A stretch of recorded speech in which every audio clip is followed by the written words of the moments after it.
speaking of public corruption scandals and fraud in the history of the United States, equal opportunity here. You know, I guess past Speaker, Speaker Pelosi, she no longer has as much of an impact, let's say, on public policy, but let's just say she's probably in the know as the representative from San Francisco. So we're about to talk about, in the Ticketmaster block, but really about antitrust, the government suing Google over its monopoly in the ad market, something we could probably talk about a lot here on Breaking Points with respect to YouTube. Well, right before that lawsuit came about, whether it was public knowledge or not, who knows? Let's put this up there on the screen. Nancy Pelosi reportedly, with her husband, sold $3 million actually worth of the stock just 4 weeks ago.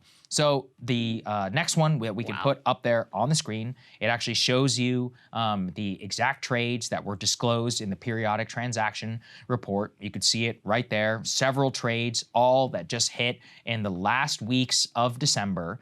And what do we see? We see trades between $500,000 to $1 million, all of Class A stock that were being made. And the real question is why?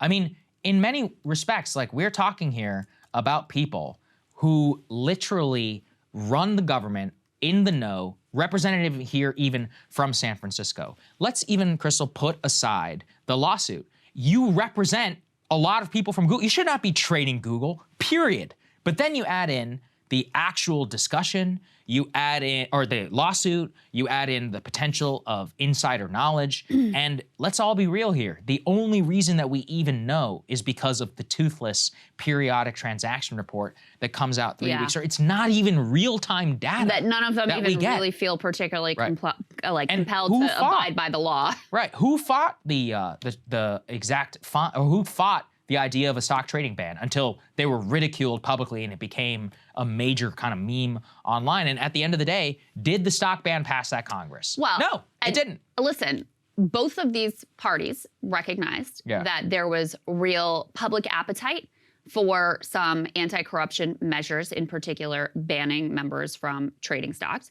There was genuine bipartisan efforts working across the aisle. Abigail Spanberger, who I'm in general not a big fan of, she was involved with a significant effort reaching across the aisle to come up with something that would actually have some real teeth on this. It was all there. And lo and behold, not while Democrats had the House, and remember when Kevin McCarthy pretended like this was something he cared about? Hey, why isn't this one of the demands that the Kevin McCarthy holdouts wanted in terms of their negotiations when they were extracting their pound of flesh? Hey, why isn't Kevin McCarthy talking about the stock trade ban now that he's actually in a position of power? Lo and behold, these people have no interest in changing the rules because they're making them fabulously wealthy. And, you know, the bottom line with this Nancy Pelosi stock trade and many others besides, it almost doesn't matter whether it was based on inside information or not. The outcome is just as damaging to the American public because no one is going to look at this and think like, oh, this is all just like fair and above board and based on public information. Bullshit. When 3 weeks later, this lawsuit is revealed to the public and we know how close you are with the Biden administration and we know how much insider knowledge you ultimately have. Like, no one is going to buy that. And Google stock dropped, you know, immediately after the lawsuit. I mean, not lie a lot. Another great bet. Brilliant traders, aren't they? Why? Like, what exactly is going on here? And it's not just, you know, it's not just Pelosi. There's so many of them. There's like so many accounts these days. I just found one guy on Instagram. He does a bunch of these videos. The Nancy Pelosi stock trader account actually does Republicans as well, and they disclose and they show all kinds of trades. I mean, the fact that any of this is legal is insane. And, you know, I was talking with some people on the Hill, and, you know, they've even brought it up to their bosses. They're like, hey, like, what are you doing? And the bosses are like, oh, what? You know, like, and they were like, no, dude. They're like, unless you can prove you're innocent, you're guilty. And I actually think that's the exact right way to approach a public politician, somebody with so much power, so much influence on the decision, unless you can literally prove.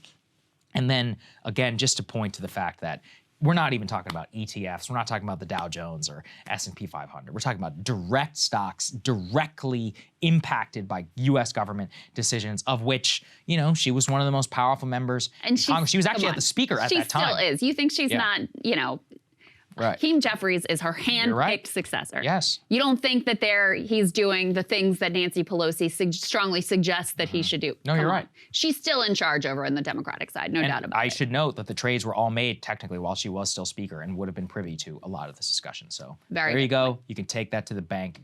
This is corrupt as hell, and I really just can't believe that we just continue to let it happen.